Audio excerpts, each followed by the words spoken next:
Given the overlay that we have heard, the interconnectedness between what is happening in Ukraine with Putin's war, what we are seeing truly explode now in Israel by Hamas with the support of Iran, given what we have all been discussing here with regards to the tension in China and Taiwan.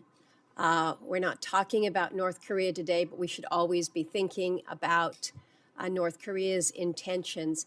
This is a simple question that I was going to ask both of you.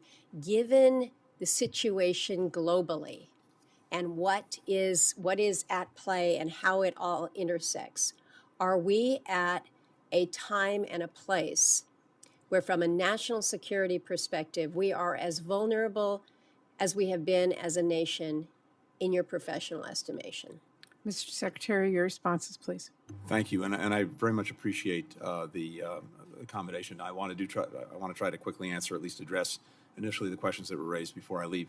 Senator Rubio, thank you very much for the question about Venezuela. As you know, following the agreement that the unitary platform, the opposition, reached with the regime on a way forward toward elections, we wanted to support that, and part of supporting that was to encourage that to move forward, including by lifting some sanctions with the ability, of course, to snap them back or to put some licenses in place that can be revoked very quickly. If the regime has in fact violated the agreement that it reached, then of course we'll take the necessary action. We've been very clear about that. They're not getting a free pass for actions that they take that are in contradiction to the commitments that they've made to move toward free and fair elections, which is a shared objective that we have with the opposition, with the unitary platform. So we're tracking that very carefully and happy to come back to you further as this moves along. Senator Van Hollen, with regard to the West Bank, we very much share the concern that you've expressed. Palestinian Authority is doing everything that it can to keep security, to keep stability in the West Bank. It's vastly under-resourced. This is another aspect of the problem. And we've urged the Israelis, for example, to provide the authority with the resources that it needs that are being held back, tax revenues and other fees that it collects and then normally gives to the authority so that it can do its business, to release those. And at the same time, the president himself has been very clear, very direct, and very explicit about our concerns about extreme settler violence and the impact that that's having on the West Bank, including adding fuel to the fire. We've seen that people have been, in effect, forcibly displaced from their communities as well as killed. So this is something that we are in direct communication and conversation with the Israeli government at the very highest levels, and something we're tracking very carefully. Tony, if I could add, just please. I mentioned earlier I talk to my counterpart nearly every day. And this is something that I bring up every time I talk to him. As you mentioned, Senator, I'm watching these reports, and some of the things that we're seeing are fairly disturbing, and it will work against them going forward if they don't make a decision to control this better. Thank you. Really needs to stop. And then, Senator Murkowski, I think I would say this: we see the challenges that we've been discussing today. You also mentioned North Korea, another challenge that we take with dead seriousness. That's on one side of the equation. The other side of the equation is this. There's never been a time in my own experience where we've had greater unity of purpose, greater unity of action, greater convergence with our partners in Europe, our partners in Asia, and indeed in other parts of the world than we have now in facing exactly those problems. We built a coalition of more than 50 countries to help deal with the aggression that Putin is committing in Ukraine, an extraordinary coalition that is supporting Ukraine in so many different ways, as well as dealing with broader problems that Russia poses. At the same time, we built much greater convergence than I've ever seen on how to deal with and approach the challenges posed by China. And we see that in Asia itself. We see that in our relationships with everyone from Korea to Japan to the Philippines to Vietnam to India, countries wide and far, as well as in Europe. So I'm very comforted by the fact that because we've revitalized, re-energized, re-engaged our core alliances and partnerships, our greatest strength, and built new ones and brought them together in new ways, we have tremendously effective groupings of countries that are prepared to deal with these challenges. Thank you, and thank you. I understand you have a meeting with the speaker and appreciate your answering those questions. I will Thank go you, Madam back Chair. to the senators who've not had a chance now. Secretary Austin, thank you for your willingness to stay and answer the final questions. Senator Rubio.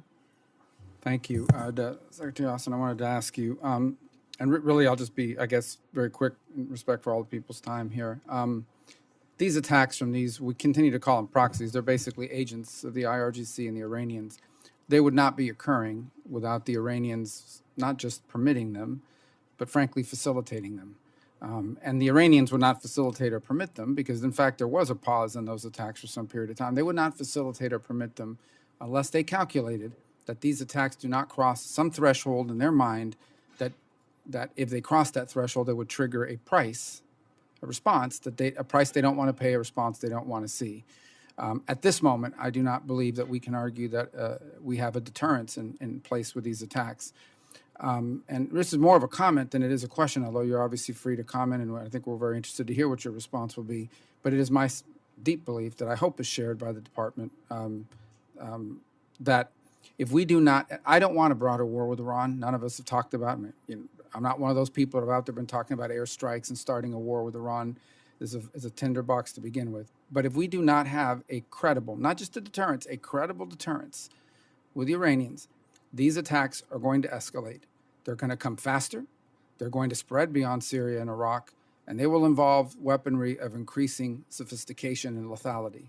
And that is my biggest fear, is that we will find ourselves, if we do not soon establish a credible deterrent, they will begin to cross lines that will require not just a defensive posture on our front, but imposing a cost on them. One of the biggest, obviously, I share all the comments that have been made here about the horrifying incident involving Hamas and everything they've done in the past and moving forward, the need to stand with our allies. But I think this is the one that this is the one that has the threat to quickly spiral out of control, is that these groups escalating these attacks to include more places at a faster clip with more lethality and sophistication if we do not establish a credible deterrent quickly. Senator, I agree with you that if they're not convinced that we will do what's necessary to protect our troops, then they will continue on as they are. But I've been clear, the President's been clear that that's something that we won't tolerate, and we will do what's necessary to protect our troops. You saw me move another carrier battle group. Actually, it's in the Med now. It's headed to the Gulf region. That gives us more capability, more strike capability. We have additional aircraft in the region now. We have the punch that's necessary to protect our interests, and we're going to do what's necessary to do that. Well, I have no question that we have the assets positioned in the region to impose a cost on Iran that they do not want to pay. I hope we never have to do it. I guess the fundamental question really becomes, do they believe we would actually do it? I understand the complexity of the situation where something could trigger and suddenly this thing begins to move in a direction that spirals out of control. What I have real concerns about is their perception of what we are willing to do may not match up with what we're actually willing to do. Hence, at this moment, we do not have a credible deterrent. And I sense from your answer that you share that concern. Sometimes, even when we say things, they may not believe us, even if we have the capability to do it. So it's one of those situations where we don't want there to be a shooting war, certainly, and seeing this thing escalate. But I think one of the things that guarantees escalation is the lack of a credible deterrent. It's a complex and serious matter, and one that I hope it sounds like you share my concern about it quickly spiraling here, primarily because of Iranian perceptions of our willingness, not our capability, but our willingness to take deterrent action. Senator Van Hollen. Thank you, Madam Chair. Secretary Austin, thank you for your service. And I agree that we have to provide the people of Ukraine with military assistance that they need to defend themselves against Putin's aggression. And President Biden is right to stand with Israel in its hour of need. All of us have been repulsed by the horror and brutality of the Hamas terror attacks that left over 1,400 innocent Israelis murdered, including women and children, including those massacred at Kibbutz Kfar Aza, which I visited in June. When scaled to the size of the U.S. population, that is comparable to over 40,000 Americans killed, a horror that will never be erased. All of us agree that Israel not only has the right, but the duty to defend itself and eliminate the threat from Hamas. Hamas must immediately release all the hostages, and as Israel conducts its operations, many of us believe it should prioritize returning the hostages safely home.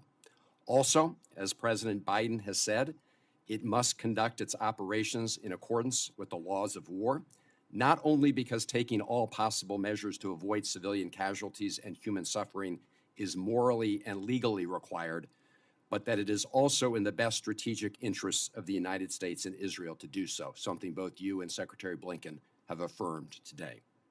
The president has been very clear about the need to distinguish between Hamas and the overwhelming number of Gaza's over 2 million Palestinian civilians who have nothing to do with Hamas. But some members of Prime Minister Netanyahu's coalition have indicated that all Palestinians in Gaza are responsible for the horror visited upon Israel. And Israel has imposed, as you know, a full siege on the people of Gaza, cutting off most water, food, medicine, electricity, and fuel shipments. Secretary Blinken described the desperate humanitarian situation in his testimony today, but to date, we have only seen a trickle of the needed humanitarian aid crossing the Rafah border. I saw the readout from your conversation today with Minister Gallant, where you indicated, and I quote, that humanitarian law requires that there be unfettered humanitarian assistance. So, Mr. Secretary, simple question. We've got a trickle going. You would agree that in the interests of humanitarian law and helping innocent people in Gaza, we have to do a lot better? Simple question. I agree, Senator, and as I said earlier, it's a moral and operational and strategic imperative. If you fail to do that, then I think we're going to create a problem that they will create a bigger problem for themselves. Now, the siege is being accompanied by a ferocious bombing campaign. In just the first 6 days of the war, Israel dropped 6,000 bombs in the densely populated Gaza Strip. Israel has stopped reporting the number of bombs being dropped, but the intense pace has continued.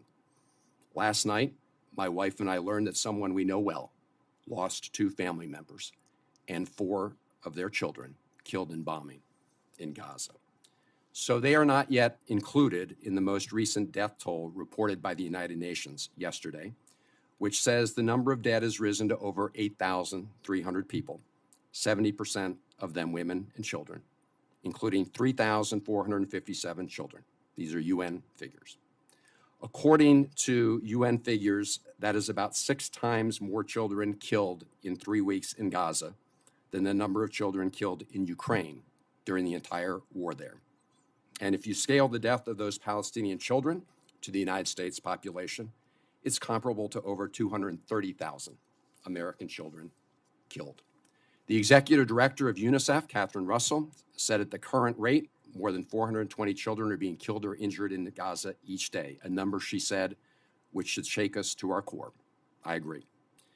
Now, Mr. Secretary, I know that people on opposing sides of this conflict provide different reasons for why the death toll is so high. And you are right about Hamas's despicable practices of operating among civilians. But regardless of the explanation, we must not look away from these terrible facts. You and the president have repeatedly said that Israel must comply with the rules of war. But as we consider additional American military assistance to Israel's fight in Gaza, don't we have an obligation not only to state that expectation, but to ensure that our support is used in a manner that complies with the laws of war and U.S. law?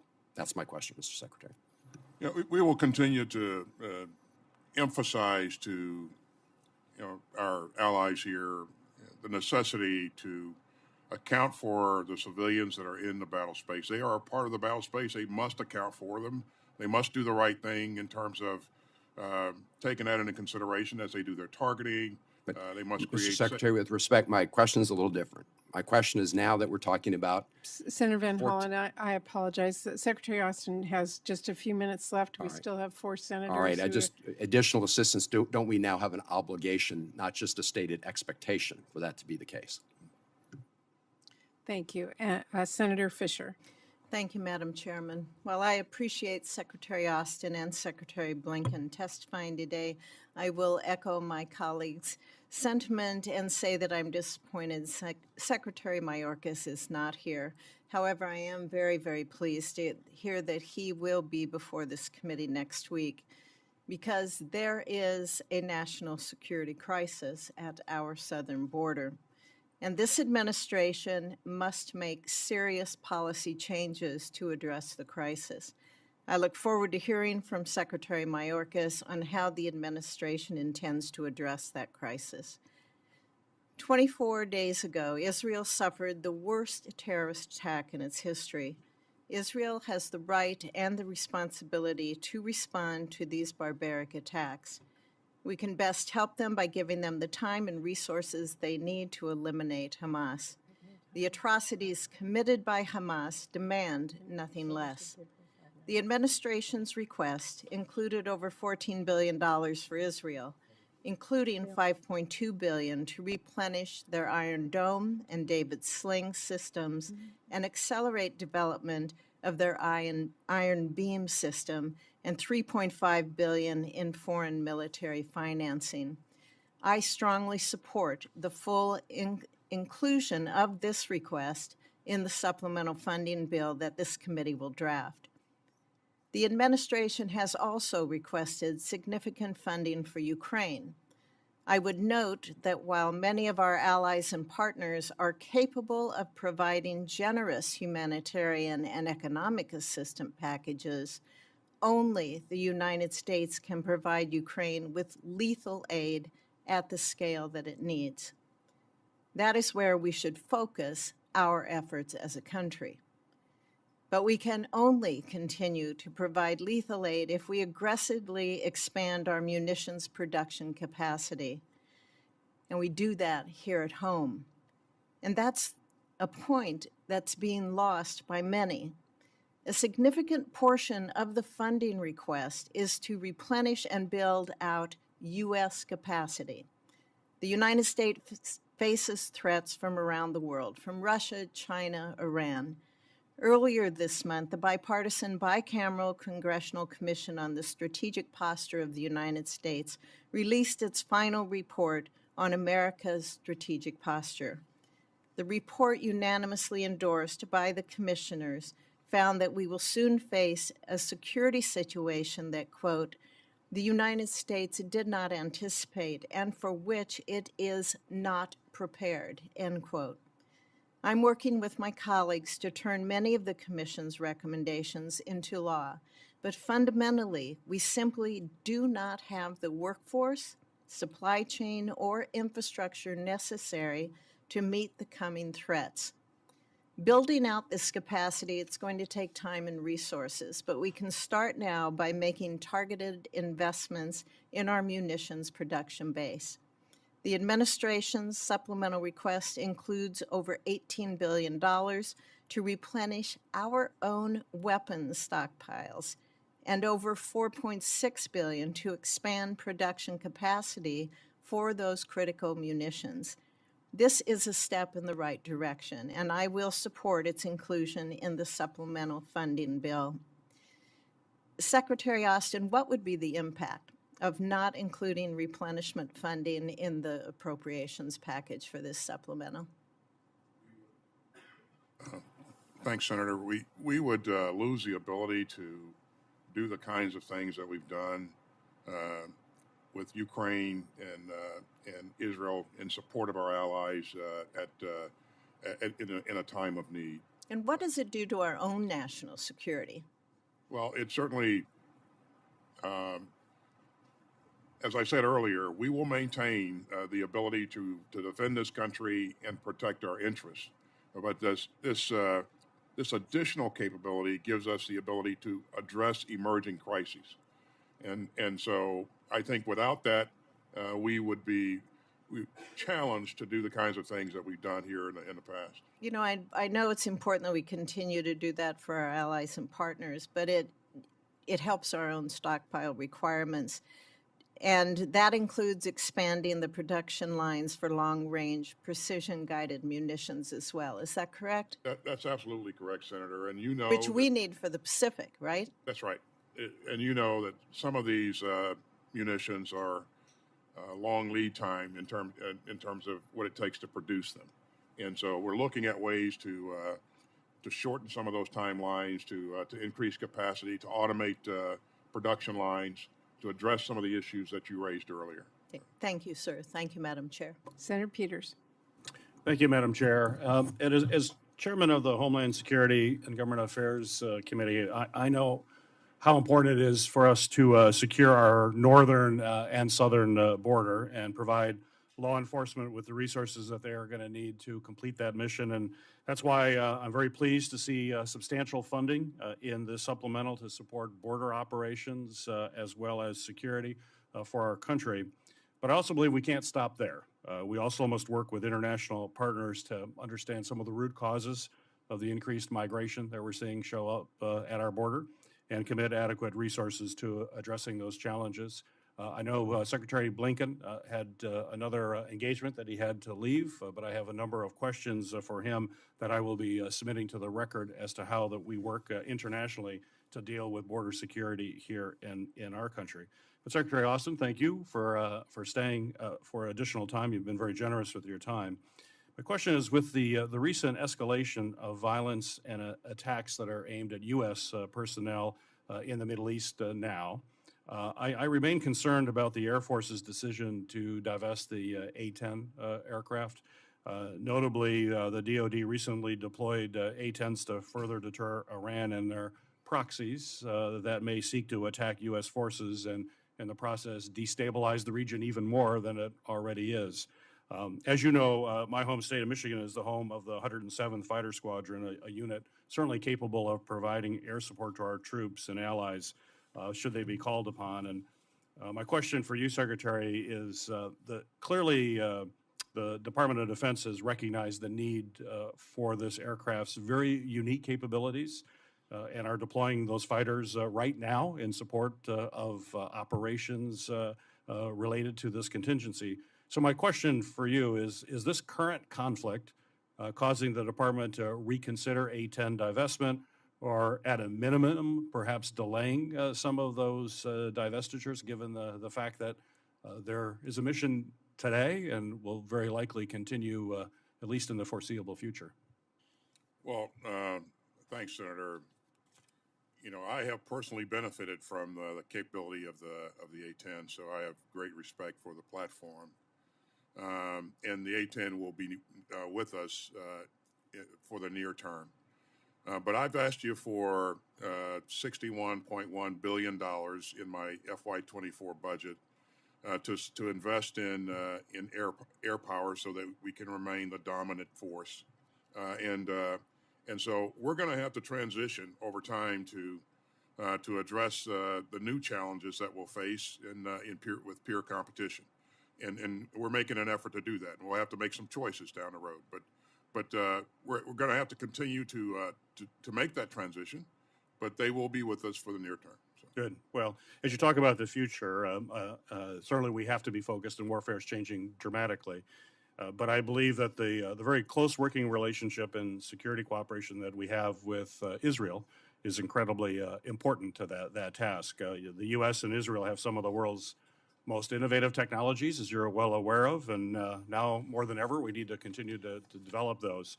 This Congress, I introduced, along with bipartisan support from Senator Fisher, the U.S.-Israel Future of Warfare Act, which authorized $50 million to create the U.S.-Israel Future Warfare Research and Development Fund to increase collaboration in areas of artificial intelligence, drone and cybersecurity, directed energy, and automation. That is a $50 million authorization. Given the current conflict, given the rapidly changing nature of warfare, how important is that we make those investments, and should we be prepared to make even more investments and may have an even closer cooperative agreement with Israel and the IDF? Well, thanks, Senator. Thanks for your work. I certainly won't comment on pending legislation. What I will say, though, is that we are great partners. We have done a number of things together. And Israel, as you pointed out, is a source of innovation. Excuse me. And our work together, I think, will continue to create advantages for us in the future battle space. So we look forward to that. Great. Thank you, Mr. Secretary. Thank you, Madam Chair. Thank you. Senator Murkowski. Thank you, Madam Chairman. I think this is probably the most important and most significant hearing that we have had here in the Congress this year. This is not only about the United States and our national security. It's about food security, as we heard earlier. We haven't really talked about energy security, but there's a dynamic there as well. This is significant that this committee is weighing in to evaluate this supplemental request. My hope is that we are able to take the contours of this, which is absolutely the imperative and the support for Ukraine, absolutely the imperative and support for Israel, also recognizing that we must do more when it comes to our own border here in this country, but also a piece that we haven't really talked much about here today, and that's the Indo-Pacific piece. There is a small increment here, or a smaller insignificant in relative terms to the other areas. But recognizing that we will be doing some adjustment within those contours, those four pillars, and how they intersect and how they allow this proposal to move forward, I think is so very, very important. I was reading something this morning, Madam Chairman, as I'm coming in. It was a statement that said something to the effect that in the United States we lead through the power of our example, but we also need the example of our power, and that example of our power is manifested through our defense appropriations. And so as we're talking about the need for replenishment of our own stocks, and then what that can do to help Ukraine, what we must do then to help Israel. Mr. Secretary, can you speak to the Indo-Pacific piece? There's $2 billion included for state, for foreign military financing. In your view, why is it imperative that we also include in this package an increment for the Indo-Pacific?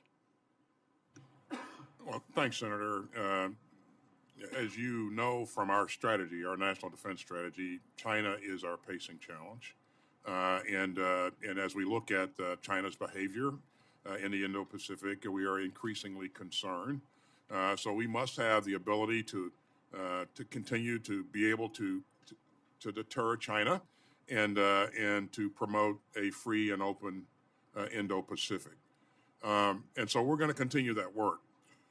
In this request, we've asked you for $3.3 billion to invest in our submarine industrial base. That will help us with our efforts with AUKUS. And as you know, AUKUS is a generational capability that I think will do great things in enabling us to promote security and stability in the Indo-Pacific. We've also asked for $3 billion or so to build more capacity in our industrial base so we can produce greater quantities of munitions and weapons.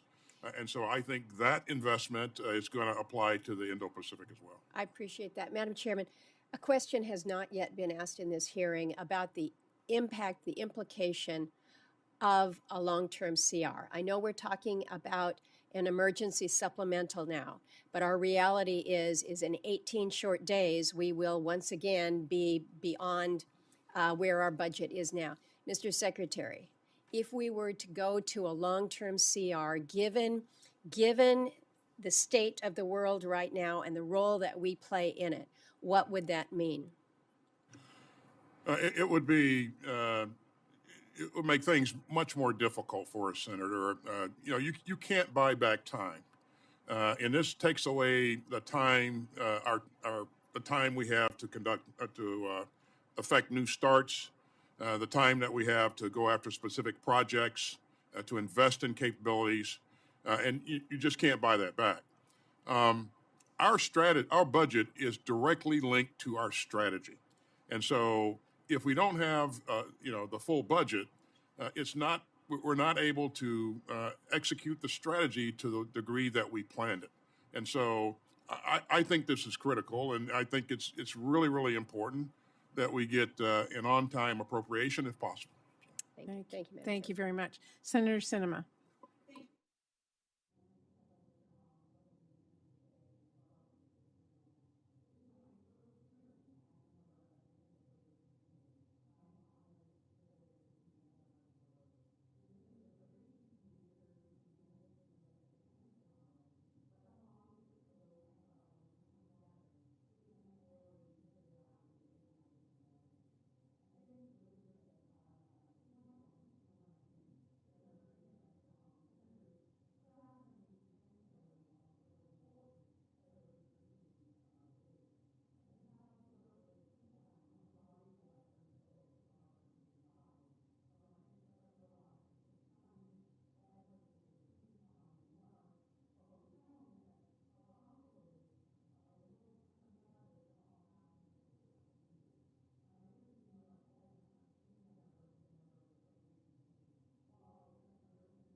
Better time than now to show our committee's unity and Congress's commitment to advancing our shared values. America's adversaries are watching how we act and how we react, while actors across the globe that stand against everything we as Americans believe in actively try to destabilize and destroy democracies.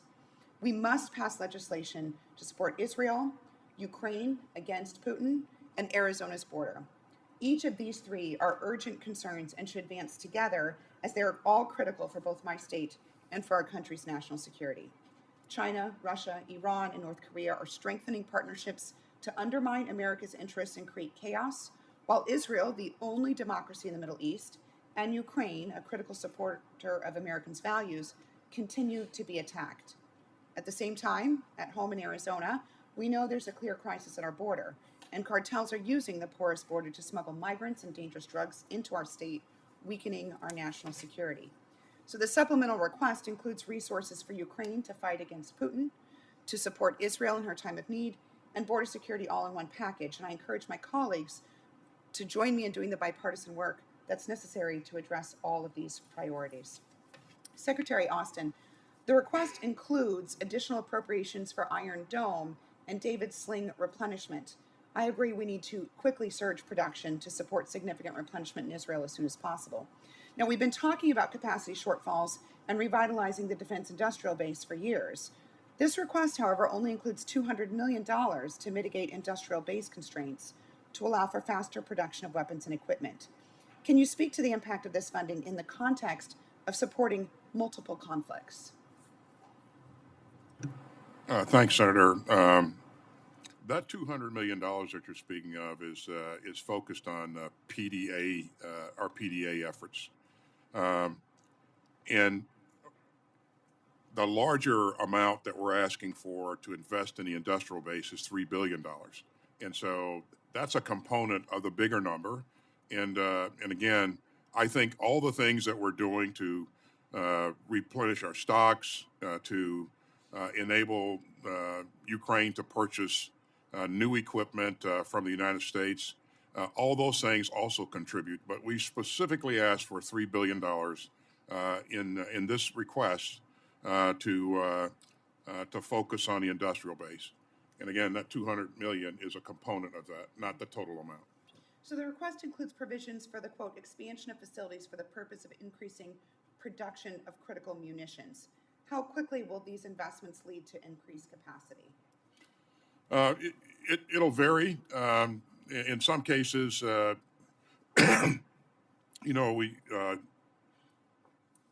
industry can move fairly quickly. In other cases, for more sophisticated items like javelins and stingers and those kinds of things, it will take a bit longer. But we're working with industry each and every day to do everything we can to send the right signals so that they can invest in the right things and be able to expand where required. So we've been supplying our Ukrainian allies with munitions to push back on Russian aggression for almost 2 years now. There are numerous reports that suggest that the manufacturing of those munitions and supplies is not yet keeping pace with demand, and that we're depleting our own stockpiles at a fairly significant rate. Of course, now we're going to send some of that inventory to Israel as well, which I am supportive of.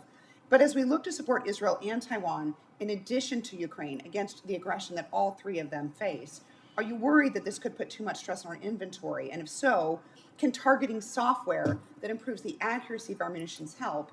And is that software investment reflected in the supplemental package? Well, we have the most accurate and lethal weapons in the world. And in terms of our targeting, we're always looking for ways to do things better and more efficiently. But the specifics of those things, I'll leave to my great airmen, who are the best in the world. In terms of the depletion of our stocks, again, as I said a number of times here today, we will make sure that we maintain what's necessary to defend this country and protect our interests. And I won't change that direction of travel. Thank you.